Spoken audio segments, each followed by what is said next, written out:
what's up everyone? Welcome back to the channel. My name is Travis and welcome back to another video. So today we're going to be taking a closer look at my RODI setup. We're going to talk about the filters, the storage container, as well as the mixing container. Now this video serves two purposes. One, to show the newer guys to the channel, or even people who are new to the hobby, my setup, kind of my thought process behind storing water and taking care of water changes.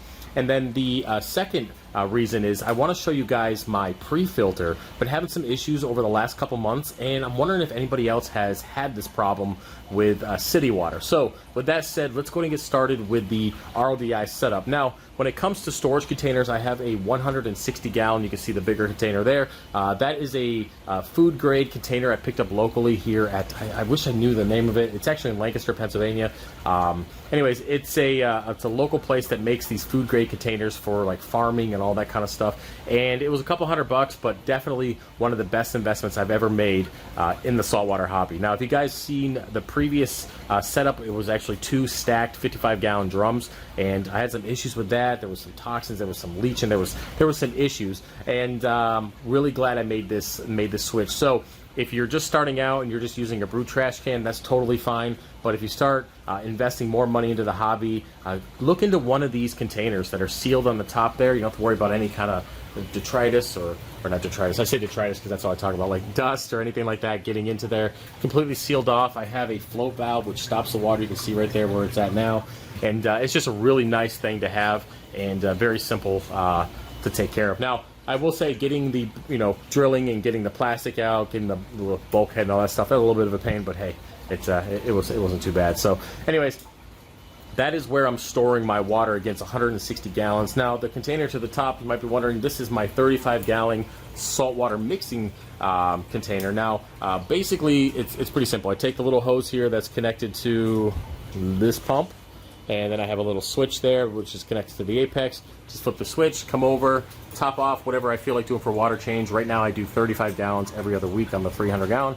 And I turn this valve so it doesn't drain. Put my salt, turn on the heater and the mixing pump, let it do its thing for a couple days. Fritzed salt usually takes about 24 hours. I make sure it's good to go, and then when I'm ready to do my water change, I just turn the valve. It dumps down over to one of my overflows here in the low boys, which then goes all the way down to the sump, and that takes care of the water change. So it's just an easy method. Like I mentioned before, guys, if you have to do water changes or you have to do maintenance, make it as easy as possible, because if it's easy, you're going to do it. If it's complex, say I had to get water from the Walmart, which is nothing wrong with that, but if I had to get water somewhere else, or I had a mixing station that just wasn't easy to use, or there was problems with it, I probably wouldn't do water changes as often as I should. So try to make that stuff easy, and you'll be good to go with your maintenance. So when it comes to water changes and storage water, that's pretty much it for my setup. It's very simple. It's definitely one of the easier setups I've had. If you guys have been following the channel for a while, I've had multiple setups, and this works for me. It's tucked in the corner, and there's really no issues. So with that said, hopefully you guys enjoyed that. If you have any questions, or if there's anything that you want to know specifically, let me know. I will answer that. Put that stuff in the comment section. So let's go to move over to the real issue here. Let me turn the light on so you guys can see what I'm talking about. Boom, boom, there we go. So we're looking at the pre-filter. Yes, this black nasty thing is my pre-filter. Believe it or not, before I filled this tub up, this container, I call it a tub, before I filled this barrel up, which is only 160 gallons, and I do have the water storage, this was brand spanking new, clean, had no issues. I mean, it was literally out of the package, never used, and after filling it one time, it looks like it's been there for 6 months. Now, I've noticed this over the last 2 to 3 months. I can't figure out what the problem is. I've looked online trying to figure out what they're doing. I know they're doing construction up the road. They're adding a complex just up the road. I don't know if that's impacting the city water, but this is bad. I've also noticed it on my drinking filter upstairs. I have like one of those RO filters, which goes to the 5 gallon holder metal thing and comes up to the nozzle in the sink, and I've noticed the same thing. So this is the inlet with the water to the house, so it's all the same water. I just didn't know if it was the filter or not, but yeah, this is the 1 micron, and it literally gets clogged this dirty every single time I make 160 gallons of water. Now again, we are using the dual membrane, so I'm using half as much water as I usually would. So With that, I'm wondering if anybody else has had this issue. Like I said, I have to change it out every single time. It used to be every 3 to 4 times I had to fill this up, and then again over the last couple months, every single time. And which also makes me wonder. So if you guys are, kind of give you, I guess, a quick rundown on when I change my filters. So this is the pre-filter. Again, I used to change it every 3 to 4 fills, but now it's every single one. These are my 1 micron carbon blocks, the universal ones off BRS.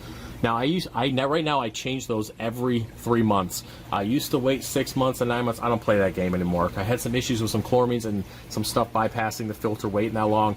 I simply change out both of them every 3 months. I have a notification on my Apex, and I don't play games with that. Now I'm wondering if maybe I should start changing them out sooner.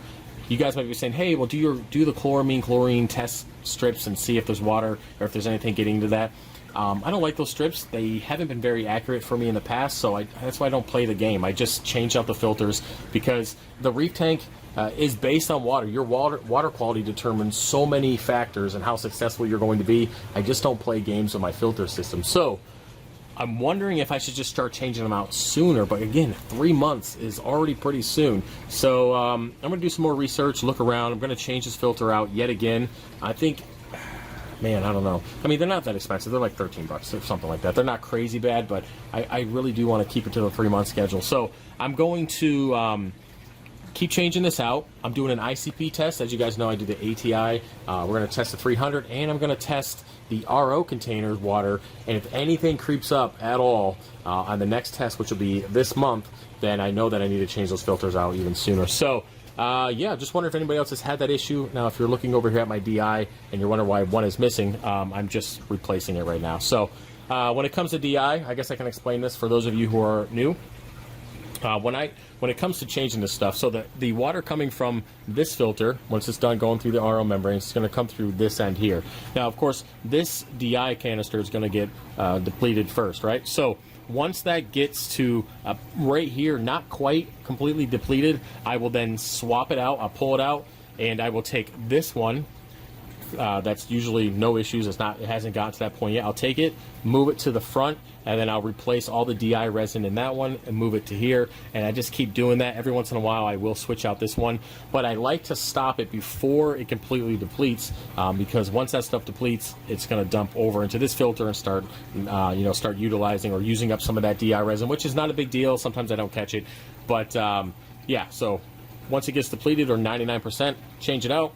Put it over here, take that one, put it over here, just keep that process going. And of course, 0 TDS is always the goal. But again, if you have 0 TDS, doesn't mean your water's completely clean, or perfect, because remember, this is based on, I think, not electromagnetic, but electrical charges.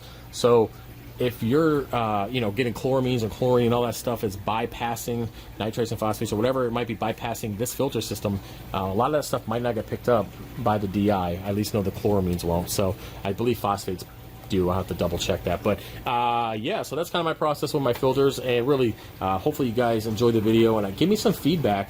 Are you having any issues with that? Could it be the construction? I guess maybe I should call the township and see if the water quality has gotten any better. I mean, I don't drink the water here.